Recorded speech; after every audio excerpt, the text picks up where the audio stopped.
My insights or perspective in doing right things is doing good and helpful things to others and be fair. And we should all treat others equally because it is the right thing to do. And my insights in doing the wrong things is doing bad things and judging others by their appearance and by their type of living. We should all not treat others bad because it will hurt them not physically but emotionally. We should all know how to value others because value is about much such as the good thing that we should pursue and the bad thing that we should avoid. The right way that which we should or could act and the wrong way of act. We should all do the right thing, not the wrong thing. Utilitarianism. This is an ethical theory that states if an action is right and it produces the greatest amount of good for the greatest number of people affected by the action, otherwise the action is wrong. This is my insights about utilitarianism. Utilitarians believe that the purpose of morality is to make life better by increasing the amount of good things, such as pleasure and happiness in the world, and decreasing the amount of bad things, such as pain and happiness. Utilitarians think that what makes a morality be true or justifiable is its positive contribution to human and non-human beings. Although utilitarianism has always had many critics, there are many 21st century thinkers that support it. Good day, I am Merjo Stoyo of Bscrim 1.4. Our section was assigned to make a video regarding on any topics that tackled on our ethics subject. Today I am about to share my insights about ethics and moral. Ethics is concerned with what is good for individuals and society, and it is also described as moral philosophy. Moral refers to what society sanctions as right and acceptable, while their closely related concept.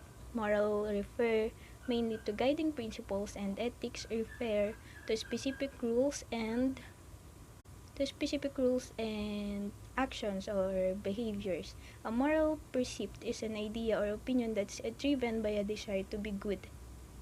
An ethical code is a set of rules that defines allowable actions or correct behavior.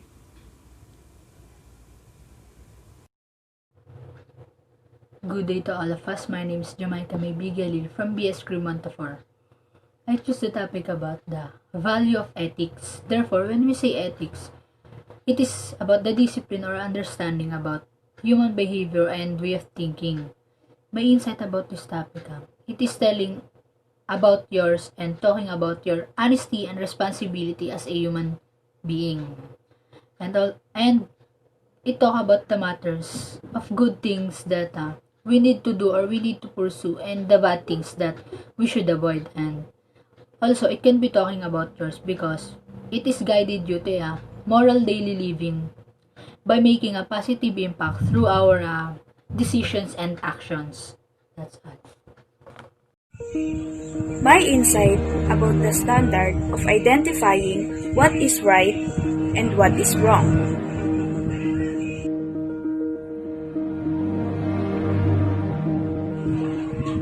Right and wrong are the labels given to a particular action, which usually the outlooks of that thing. What's right to you may not be for others. What's right to me may not please you. So it comes down in one thing. That one thing that forms the basic foundation we all learn to know deep within the hidden sanity that drives us. Nothing is inherently right or wrong. Anyone's opinion about what is right and wrong is arbitrary. It has no logical basis. There is no such thing as right and wrong. Everything is a matter of opinion. Like for example, there is a mathematics. Everyone agrees that 2 plus 2 is equals to 4. But when it comes to the existential of questions of life, only God can tell us for sure. Right and wrong are human values. We have to determine for ourselves on what we believe to be right and wrong. Ethics is a study of right and wrong. Everyone makes decisions each day that are essentially choices. Thus, no one can give a concrete definition about what is right and wrong, except God.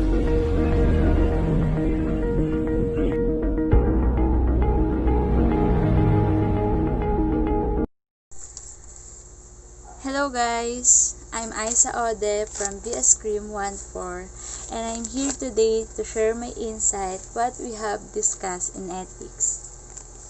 For you guys, what is morality? Morality is the principle concerning the distinction between right and wrong or good and bad behavior.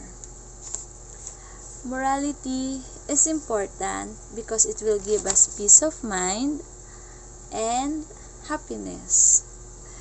Also guys, we need morality in our daily lives, like always telling the truth, don't judge other people,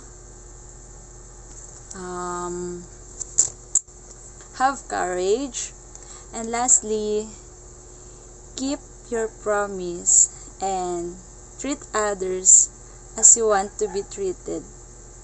And I thank you.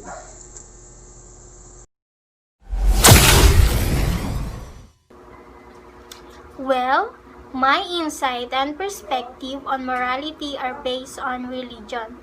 Why on religion?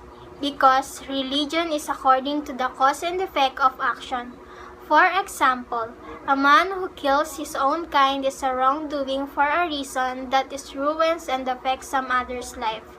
We have no right to end someone's life because we're not superior to him and we don't have a logical reason to do so.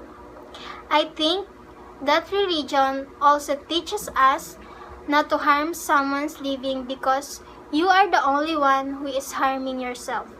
We are all humans and there's no point in harming our own kind. The standards of morality have been changing for a million years now. There's no telling when the different types of morality should cease. As long as we have different cultures, we tend to have a different insights of what the right thing that we should do. According to one of the chapters about ethics, one culture is incapable and that is defines your own sense of moral values. In my opinion, culture is actually our habit because first of all, a culture of a manufacturing group is a culture of upcoming offspring. We don't know if our culture is actually right or does it actually comply with the real teaching of God. I think culture is not what we should base our morality on, rather it's something that we're used to do because of our ancestor, and not all of what we're used is doing is always right.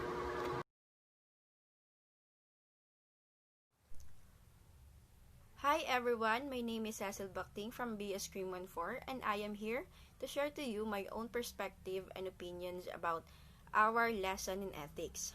So, morality. Right and wrong determined by overall goodness in action of a person. So, let's give an example. Example, two person. Two person maybe have done the same thing, but the other one was doing morally good, while this one is doing contrary to the action of this person. So next is natural law. So natural law is basically the nature of a person when he born in this world. So natural law is based on God's will. Yes, God's will. Yes, every person has a natural law and they must know what is bad and evil in doing something in their life. Thank you so much. What is your insight about your standard in identifying the right thing and wrong thing. For me, if you understand the difference of wrong thing and right thing, you should know what you should do and you shouldn't do. It is easy to know the right thing to do, but it is difficult to do it. In our life, it is inevitable that we will do something wrong because sometimes, even though we know it is wrong, we still do it. In every action that we made, expect that there is a consequences. It can be good or bad. This is not about restricting or limiting your action or thought, but it is but to increase our awareness and to understand what is the difference between the right and wrong thing.